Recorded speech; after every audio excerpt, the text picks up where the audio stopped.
आणि आता वळूयात पुढल्या बातम्यांकडे। वारकऱ्यांना आता पंढरीच्या वारीची ओढ लागली आहे। संत तुकाराम महाराजांच्या पालखी सोहळ्यासाठी राज्याच्या कानाकोपऱ्यातून वारकरी देहू नगरीमध्ये दाखल झाले। खासदार सुनेत्रा पवार सुद्धा देहू नगरीमध्ये दाखल झाले आहेत। संत तुकाराम महाराजांचं मंदिर आकर्षक विविध फुलांनी सजवण्यात आलेलं आहे। तर हा पालखी प्रस्थान सोहळा या ठिकाणी सुरू झालेला आहे। संत तुकोबांच्या चांदीच्या पादुका पालखीमध्ये ठेवून त्यानंतर येथे प्रदक्षिणा घातली जाते आणि त्यानंतर ही वारी सुरू होते।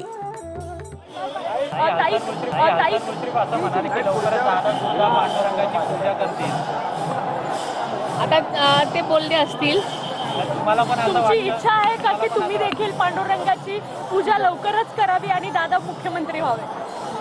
नेहमी आपण सगळ्यात चांगल्या इच्छा करतच असतो। शेवटी काय द्यायचं काय नाही द्यायचं हा देवाचा प्रश्न असतो। तेव्हा पांडुरंग सगळ्यांच्या नक्कीच मनोकामना ऐकतील अशी मला आशा आहे।